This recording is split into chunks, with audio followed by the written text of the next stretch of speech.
Yes! Alert!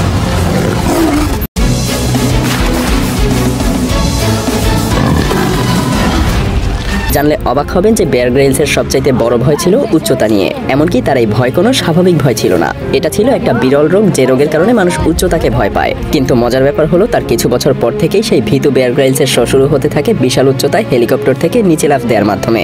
বেশ অবাক লাগছে তাই না? তিনি ছিলেন যুক্তরাজ্যের মিলিটারি স্পেশাল ফোর্সের একজন অন্যতম সদস্য। সেই সাথে প্যারাশুটিংয়ে ছিল তার অনেক বেশি দক্ষতা। 1996 সালে জাম্বিয়ার একটা মিশনে তিনি 16,000 ফুট উঁচু থেকে লাফ দিয়েছিলেন। সেইবার তার প্যারাশুটটা আর কাজ করেনি, যদিও লাফ দেওয়ার সময় তিনি প্যারাশুটটা খুলে দিয়েছিলেন, কিন্তু প্যারাশুটটা ঠিকঠাকভাবে বাতাসে না খোলায় বেয়ার গ্রিলস অনেক দ্রুত গতিতে নিচে পড়তে থাকে। মুহূর্তের মধ্যেই তিনি বুঝতে পারেন যে তার প্যারাশুটটা আর কাজ করছে না। বেয়ার গ্রিলস অনেক চেষ্টা করতে থাকে যাতে তার প্যারাশুটটা পুরোপুরিভাবে খুলে যায়, আর এভাবেই চেষ্টা করতে করতে বেশ কিছুক্ষণ পরে পাথর আর গাছের সঙ্গে ধাক্কা খেয়ে তিনি মাটিতে আছড়ে পড়েন। নিচে পড়ে যাওয়ার পরে বেয়ার গ্রিলস পিঠে মারাত্মক আঘাত পান, কিন্তু এত উপর থেকে পড়ে যাওয়ার পরেও তার জ্ঞান ছিল। তিনি একদমই নড়তে পারছিলেন না, শুধু মাটিতে লুটিয়ে প্রচন্ড ব্যথায় কাতরাতে থাকেন। তিনি শুধু এই আশায় হাল ছাড়েননি যে তার সঙ্গীরা হয়তো তাকে বাঁচাতে আসবে। এদিকে ব্যথা তীব্র থেকে এতটাই তীব্রতর হচ্ছিল যে সেটা সহ্য করার মতো ছিল না। আর তাই তো পরবর্তীতে তিনি বলেন সেই যন্ত্রণা সহ্য করার চাইতে মৃত্যুও অনেক ভালো ছিল। অনেকটা সময় এভাবে পড়ে থাকার পরে তার সঙ্গীরা এসে তাকে আফ্রিকার একটা হাসপাতালে নিয়ে যায়। এরপর ডাক্তার যখন তার পিঠে একটা ইনজেকশন দেয়, তখন তার ব্যথাটা ধীরে ধীরে কিছুটা কমতে শুরু করে। যদিও তখন তার মনে হচ্ছিল তিনি হয়তো আস্তে আস্তে সুস্থ হয়ে উঠছেন, কিন্তু ডাক্তার বলেন তিনি আর কখনোই চলতে পারবেন না। এটা শুনে 31 বছর বয়সী বেয়ারের দুনিয়া যেন মুহূর্তের মধ্যেই অন্ধকার হয়ে যায়। তিনি যখন তার এক্সরে রিপোর্ট দেখেন, তিনি দেখতে পান তার পিঠের 3টা হাড় ভেঙে গেছে বললে যেন ভুলই হবে, কারণ তার হাড়গুলো বলা চলে পুরোপুরিভাবে গুঁড়ো হয়ে গেছে। তিনি সামান্য চলাফেরাও করতে পারতেন না। তিনি বলেন, উপর থেকে পড়ে যতটা না ব্যথা পেয়েছি তার থেকে বেশি কষ্ট হয়েছে 1 বছর হাসপাতালে থেকে এই হাড় জোড়া লাগাতে। হাসপাতালের বেডে শুয়ে তিনি সারাদিন চিন্তা করতেন যে তিনি হয়তো আর কখনোই সুস্থ হতে পারবেন না। তার বেঁচে থাকার ইচ্ছাটাই একেবারে মরে গিয়েছিল। তারপরও বেয়ার গ্রিলসের বেঁচে থাকার একমাত্র উদ্দেশ্য ছিল বিভিন্ন নতুন নতুন জায়গায় ঘুরে বেড়ানো এবং নতুন নতুন অ্যাডভেঞ্চারাস জার্নি। কিন্তু এই একটা আঘাত তার কাছ থেকে সবকিছু যেন একদম কেড়ে নিয়েছিল। এসব ভেবে তিনি রাতের পর রাত নির্ঘুম কাটিয়ে দিয়েছেন। হতাশা যেন তাকে চারপাশ থেকে ঘিরে ধরেছিল। এমনকি ধীরে ধীরে তিনি নিজেকেও ঘৃণা করতে শুরু করেন। প্রায় 2 মাস হয়ে গিয়েছিল, কিন্তু তার মধ্যে সুস্থতার কোনো লক্ষণই দেখা যাচ্ছিল না। উল্টো তার শরীরের ব্যথা আরো দিন দিন বেড়েই যাচ্ছিল। সেই সাথে তার শরীরটাও আস্তে আস্তে ভেঙে পড়ছিল। নিজের এই অবস্থা দেখে তিনি দিনের পর দিন আরো হতাশ হয়ে যাচ্ছিলেন।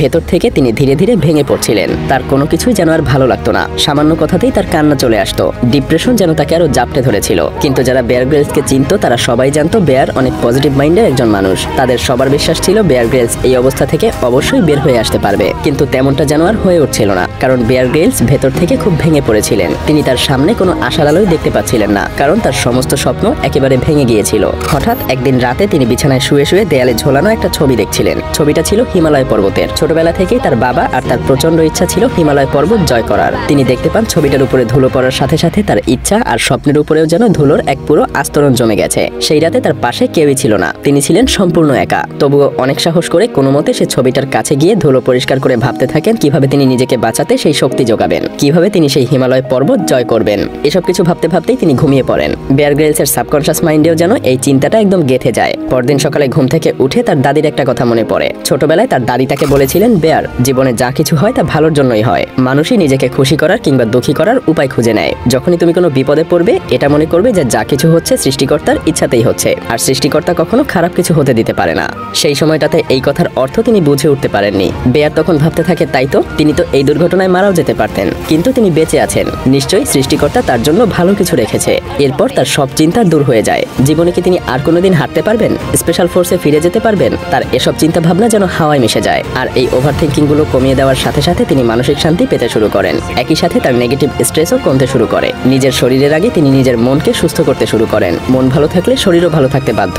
নিজের মনকে এভাবে কন্ট্রোলে নিয়ে আসার কিছুদিন পরে তিনি শারীরিকভাবেও উন্নতি করতে শুরু করেন। হাড়গুলো জোড়া লাগতে শুরু করে। সেই সময়টাতে আবারও তার সবচাইতে কাছের বন্ধু জেমির একটা কথা মনে পড়ে। জেমি তাকে বলেছিলেন, একমাত্র সৃষ্টিকর্তার ইচ্ছাই মানুষের জন্ম এবং পুনর্জন্ম হয়, আর এই ইনজুরিতে তোমার একটা পুনর্জন্ম হয়েছে। এখন তুমি একটা ছোট বাচ্চার মতো, যার না আছে কোনো অতীত নিয়ে দুশ্চিন্তা আর না আছে কোনো ভবিষ্যৎ নিয়ে দুশ্চিন্তা। যদি কৃতজ্ঞতা প্রকাশ করতেই চাও তাহলে বর্তমান নিয়ে করো। আর তাই তো বেয়ার গ্রিলস প্রায় বলেন, আমাদের জীবন খুবই কম দ্বিতীয়বার সুযোগ দেয়, আর যদিও কখনো দিয়ে দেয় তার জন্য আমাদের অবশ্যই কৃতজ্ঞ থাকা উচিত। হ্যাঁ, তিনি কৃতজ্ঞ ছিলেন নিজের জীবনের জন্য, ভাঙা কোমর আর স্বপ্নের জন্য। তিনি মাউন্ট এভারেস্টের একটা ছবি হাতে নিয়ে বলেন, সুস্থ হওয়ার পর আমি এই এভারেস্টের চূড়ায় আমি নিজে উঠবো। বেয়ার গ্রিলসের পুরো এই ডিপ্রেশনের সময়টাতে তার যদি কোনো ভালো অর্জন থাকে সেটা হলো তার ডিপ্রেশনের সময়ে অর্জিত লক্ষ্য। যদিও সেই সময়টাতে তিনি হাঁটতেই পারতেন না, অথচ এই অবস্থায় তিনি প্রতিজ্ঞা করেন যে তিনি মাউন্ট এভারেস্ট জয় করবেন। ভাবতে পারছেন, একটা পঙ্গু মানুষ চিন্তা করছে সে মাউন্ট এভারেস্ট জয় করবে। তিনি তখন আশেপাশের মানুষদেরকে বলতে শুরু করেন তিনি সুস্থ হয়ে মাউন্ট এভারেস্টে উঠতে চান। তারা তার কথায় খুব একটা গুরুত্ব দিত না, কিন্তু তিনি নিজে ছিলেন বদ্ধপরিকর।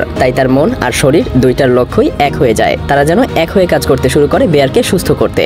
ভয়ানক সেই দুর্ঘটনার 3 মাসের মাথায় তার ব্যথা কমতে শুরু করে, আর 8 মাস পরে তাকে হাসপাতাল থেকে রিলিজ দিয়ে দেওয়া হয়। মাত্র 1 বছরের মধ্যেই তিনি পুরোপুরি সুস্থ হয়ে যান। যদিও ডাক্তাররা তাকে নতুন করে মিলিটারি ট্রেনিং করতে মানা করেছিলেন, কিন্তু কোনো চাকরি ছাড়া তো আর টাকা উপার্জন করা সম্ভব না। এদিকে বেয়ারের সেই স্বপ্ন পূরণ করতে 25 লক্ষ টাকার প্রয়োজন ছিল।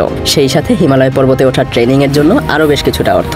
তিনি এই অর্থ উপার্জনের জন্য শত শত কোম্পানির কাছে স্পন্সরশিপের জন্য আবেদন করেছিলেন, কিন্তু সবাই তাকে রিজেক্ট করে দেয়। এতবার রিজেকশনের পরেও কিন্তু তিনি থেমে যাননি, আরো অনেকের সাথে কথা বলেন, কিন্তু সবাই তাকে নিরাশ করে দেয়। অবশেষে একটা আর্মড ফোর্সেস চ্যারিটি তাকে এই স্বপ্ন পূরণে সহায়তা করতে রাজি হয়। ঠিক সেই ভয়ানক প্যারাশুটিং এর অ্যাক্সিডেন্টের 18 মাস পর 1998 এর 16ই মে নিজের ছোটবেলার সেই স্বপ্ন বেয়ার পূরণ করেন। তার মাউন্ট এভারেস্ট জয়ের জার্নিটাও যেন একটা ভিন্ন গল্প ছিল। সেটা মোটেও সহজ কিছু ছিল না। হিমালয় পর্বত বিজয় করার সময় তিনি তার 4 জন সহকারীকে নিজের চোখের সামনে প্রাণ হারাতে দেখেছেন। বেয়ার নিজেও 2 বার মরতে মরতে বেঁচে গিয়েছিলেন। ব্রিটেনের সবচাইতে কম বয়সী হিসেবে তিনি এভারেস্ট জয় করার খ্যাতি অর্জন করেছিলেন। তখন অনেকেই তাকে বিভিন্ন সেমিনারে ডাকতে শুরু করে, তাকে নিয়ে বিভিন্ন ডকুমেন্টারি বানানো হয়। অবশেষে ডিসকভারি থেকে তাকে সেই সুযোগ দেওয়া হয় যা তাকে সারা বিশ্ব জুড়ে খ্যাতি অর্জন করতে সাহায্য করেছে। আর এরপরই সবাই তাকে ম্যান ভার্সেস ওয়াইল্ডের মাধ্যমে চিনতে শুরু করে। আপনিও হয়তো তাদের মধ্যেই একজন, আর আপনার শুধু বাকি আছে আপনার নিজেকে খুঁজে বের করা। কারণ একটা মানুষ যার মেরুদণ্ডের হাড় পর্যন্ত গুঁড়ো হয়ে গিয়েছিল, ডাক্তার বলে দিয়েছিল তাকে দিয়ে আর কোনোদিনও সম্ভব না, আশপাশের মানুষ বলেছিল সম্ভব না, এবং তিনি নিজেও বিশ্বাস করে নিয়েছিলেন যে তাকে দিয়ে হয়তোবা সম্ভব না, সেই মানুষটা বিশ্ব জয় করে দেখিয়েছেন। তাহলে আপনার কি সমস্যা? আপনাকে তো সৃষ্টিকর্তা সবকিছু দিয়ে রেখেছেন।